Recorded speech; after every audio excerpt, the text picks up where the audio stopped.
20 years of my life, I have walked around letting other people influence me. 20 years of my life, I have held back on my dreams just because I feared what other people were going to think about me. 20 years of my life, I've made decisions that have such a substantial impact on my future that I don't even want to make because I fear what other people think about me. I have worked relentlessly over this past year to try to beat this enslavement in my mind and stop caring about what this person thinks and this person thinks and what this person thinks. And at the end of the day, just do me. Just do Anthony Gross and live a free and autonomous life. Just away from all this fear of judgment. It's the worst feeling in the entire world. And I've spent so much time improving this quality inside myself. And I have 11 things that I have done to try to beat caring about what other people think. Every single one, guys, is so important. And this podcast could change your life. If you're sitting there on the other side of this call and you're saying, man, I have these huge goals, but I just can't do it because of what this person thinks. Man, I'm doing this one major because of what this person thinks. Even though I really like this, man, I can't have a tough conversation with my boyfriend or girlfriend because I'm afraid they're not going to like me anymore. All that stuff is fear of judgment and what other people think about you. So let's get right into this and let's take one step in the right direction. Focus on what the right types of people think. And I'll share a quick story. So this goes back to August 2023. I was volunteering at the RNC in Milwaukee, and I was volunteering on the floor. So on the floor is where all the huge donors are, all the political candidates, all the Fortune 500 CEOs. So you're seeing a ton of big winners. And I'm sure you guys know one of my biggest role models and people that I look up to is Patrick Bet-David. And PBD was there.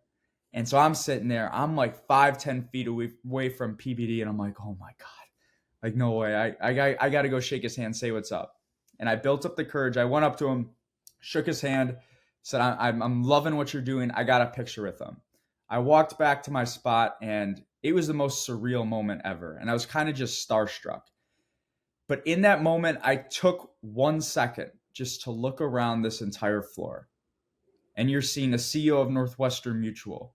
You're seeing this person, CEO of Rumble, all these huge names. And in that moment, I'm sitting there and thinking, they didn't get to this position right now because they cared about what other people thought. Otherwise, they would never put themselves out there. We would never know who any of these people are if they just didn't look past that and pursued what was important to them. And then I realized that it's a framing thing. I got to stop framing it that I'm worrying about what Joe Schmo says over here or some random kid in my life that I'm not even friends with.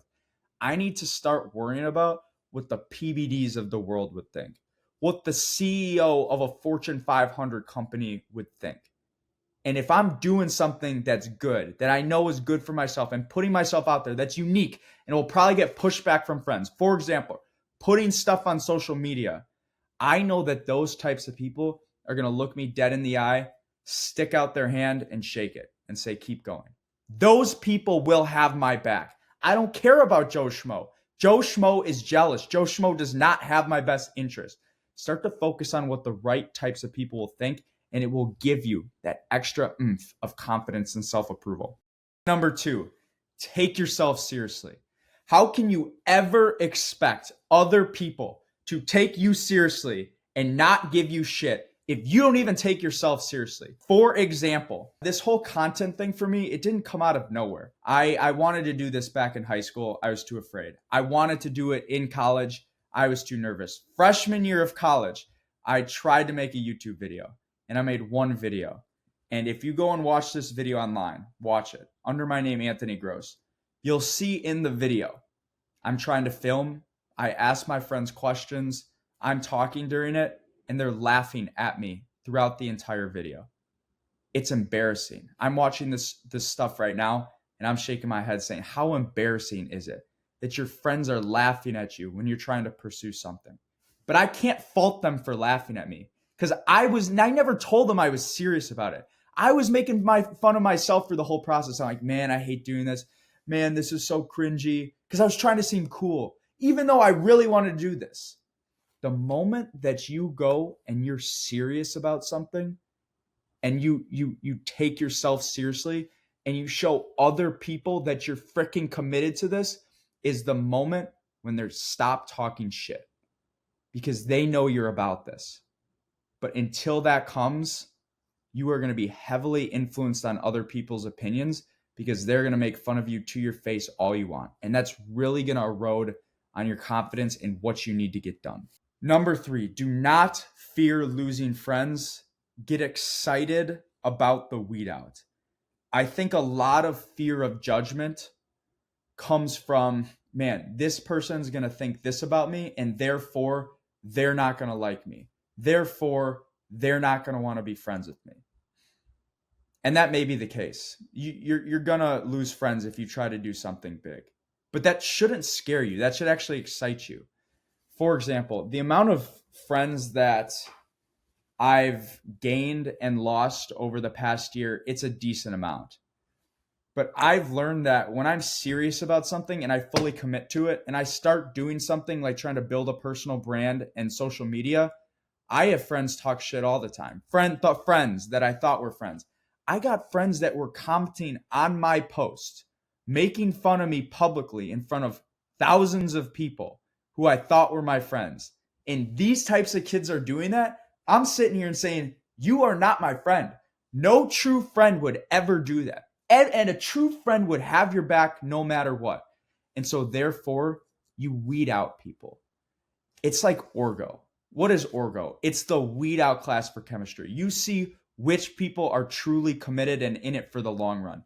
It's the same thing with friendship. You're going to see what people in your life truly are committed to you and should be in it for the long run. Think about how much the people you spend time with influence you. If you're constantly around friends that are making fun of you, giving you shit, telling you not to do that, it's going to get to your head. No matter what, you could have the strongest willpower ever. It's going to get in your head, and you're not going to follow what you need to be following. So be happy for the weed out, and don't fear losing friends, because you're going to gain the right ones. Have a reason for change. And this is what I mean by this. I was listening to Diary of a CEO podcast, and Chase Hughes came on the show. Let me give you a quick introduction who this is. He's a military intelligence behavior expert, and he works with people all across the country, especially CEOs. And he was telling this one story. He was working with a CEO whose company was just tanking. It was not doing good. And a deeper underlying meaning to this is his employees didn't respect him. His employees were openly making fun of him in meetings. They didn't take him seriously. And he goes to this guy, Chase, and he's like, I need you to help me improve my ability as a leader, improve my way to deal with people, all this stuff. So Chase starts working with him, and boom, he makes a switch. He's ready. But the one thing Chase said is, you need to have a reason for why you're changing as a person. You can't just show up and just try to act differently, because people are going to be skeptical, and they're going to say, well, I don't trust you. Why are you trying to act all differently now? You always need a reason for change. For example, in my life personally, when I started my personal brand and social media, October 2023, my reason for change and doing this and following through with it is because I told myself, if I don't stick through with this and I don't actually finish this and be successful, I will be a quitter for the rest of my life. I will be a quitter for the rest of my life, because I have started and stopped multiple things before that. And so when people come up to me and say, Anthony, why are you doing that, man? You're making a fool of yourself. You're doing this and you're that. No, this is my reason. And they take that seriously. And then they're going to back off. So have a reason for change or for doing something big. And that will help you stop caring about what others think, but it'll also help others take you seriously. Number 5, make alliances. Make alliances with the right types of people. I talked about weeding out. You're going to weed out your friend group, and it's going to get thinner, which is a good thing. But the other half of that is surrounding yourself with the right types of people. It is so hard to do anything ambitious and unique in this life if you don't have people in your corner holding you accountable, and giving you support at all times. I made a video on this. It's you need a mastermind. A mastermind is a perfect example of this. 4 or 5 people in your corner that are supporting you and holding you accountable no matter what. So no matter how shitty it gets or what this person says about you, you know that you have these people in your corner supporting you no matter what. Number 6, go and lay on your deathbed. Go and visualize yourself on your deathbed. And when you're on your deathbed, what's more likely? You worrying about things that you did do in this life or things that you didn't do?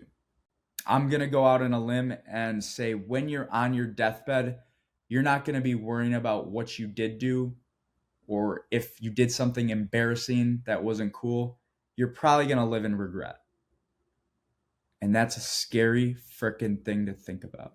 Laying on that deathbed in however many years, and you're sitting there. You had one opportunity in this life, one opportunity to do something with your life, but you let someone else dictate your decisions every single day. And now that opportunity, gone. You will never have another one. If that doesn't fire you up and make you start taking steps in the right direction to do something for yourself that you need to do, I don't know what else I can do or what else someone else can do for you. Number 7, think back to the past. What was the most embarrassing moment ever in your life? Do people still think about that? Do you still think about it? What was the biggest win, most proud accomplishment you've ever had in your life? Are people still raving about it and talking about it? What's the most trouble you've ever gotten into? Is that person still pissed at you? Is whatever you did so horrible that it still ruined your life to this day? I'm going to guess no.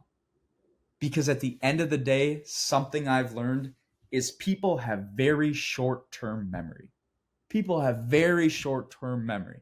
An example of this, a crazy example. First of all, you have Sam Bankman-Fried, the whole crypto scam guy. Nobody even talks about that anymore. Also, now President Donald Trump over the summer. This is a wild example. He was this close to being assassinated. It was everybody was talking about it for the first 2 days. Day 3 comes, 1 week comes, not a single person's talking about it. We have very short-term memories. And at the end of the day, it may be a hype for a little bit. Nobody really cares. So just get past, think back to your past and think about those moments and think about how long they lasted and how embarrassing it was for you. But then how quickly people forgot and no one even talked about it. Or maybe they didn't even care and you were making a big deal out of it. That's a very important one. Number 8, sit down and define your values. I did not do this until a year ago. And that's why for 20 years of my life, I was a people pleaser. And I significantly cared about what others thought about me because I had no North Star and I was just wandering through life, being influenced by every single person. So if I asked you right now, what are your values? Are you able to list them off? Boom, boom, boom. If not, I highly recommend. It's not a waste of time. You can never go wrong with self-reflection and self-analysis. Knowing yourself is the fundamental key to everything in this life. Just to happiness at the end of the day. Having a fuller sense of self will give you more happiness. And when you are fully committed to values and to what you stand for, fear of judgment and the sting of judgment is just less because you know that this is the right decision and you know that this is super important to you. So you don't really care about what this person's going to say.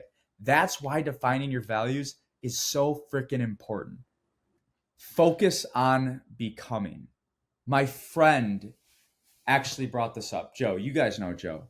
He brought this up. It was a while back ago. And I'm like, man, my mood, I'm tying everything to external success. I'm just not happy. Everything's based off if this performs well or this performs well. And one thing he said to me, and I actually have it on a sticky note right above me, focus on becoming. He said, every single day, tie your mood not to some external thing you can't control, but tie your mood to if you did something that day that is going to make you the best version of your future self. And this has changed me so much.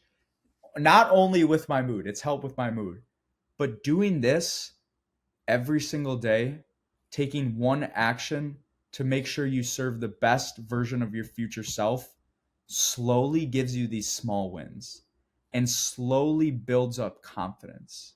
And that is a huge key into stop caring about what other people think. So for example, whenever you're faced with a decision, let's just say this. I'm about to go into a boxing gym and I'm about to film and bring out a tripod, but there's so many people around. I sit there and I ask myself before I film, because I'm hesitant. I'm like, man, I don't want to really film right now, because what's this person going to say? I ask myself, if I film right now, am I going to take one step closer to being the person I want to be tomorrow and the next day? The answer is yes. Is this going to take me one step closer to my end goal? The answer is yes. And so by asking myself that question and framing it in that way, boom, I'm more willing to do it because I understand what's to come and how this is going to serve the best version of my future self. So ask yourself that question every single time you are struggling with doing something that you need to do because of fear of what others are going to say. Get so obsessed with your end state that if you don't do what you need to do, you're going to feel so guilty and you're going to be so miserable and you're going to be so angry at yourself. Get so freaking obsessed with your end state that you don't care about what other people think about you. And you need to do what you need to do every single day to get to this North Star goal you have. That's some of the purest form of motivation, and it'll fire you up. I've made other videos on how to really get to that end state and feel it. But one of the best ways to do it is to write it down.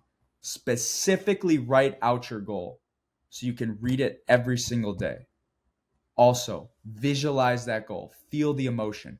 Get so fired up into it that you want this so badly that it gets to the point where truthfully, you could care less about what Joe Schmo says. Joe Schmo and you are not on the same freaking wavelength, and you have bigger goals than that. So in conclusion, this is a never-ending battle, even for some of the most successful people in the entire world, even for your parents, even for everybody. It's a never-ending battle to overcome the fear of judgment. It's tough, but you can implement these things in your life every single day to get you one step closer on being better at it. And it will serve you so freaking well because whatever goal or vision you have, it is impossible to achieve without struggling a little bit with fear of judgment. It's a huge barrier you're going to have to overcome. And it is the most rewarding barrier to overcome because at the end of the day, we like being free and autonomous.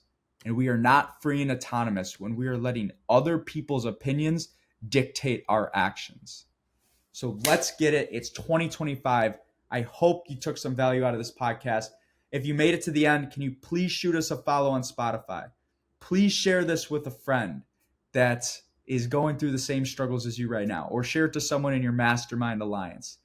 Also, it'd be a huge help if you guys can rate our show. We are going to be a top 100 Spotify video podcast someday, but can't do it without your support. So thank you guys so much for tuning in. We've got a ton of very big guests coming on, like very big guests. Closest, you know these people, and I'm so hyped about it. Thanks again, guys. Have a good one.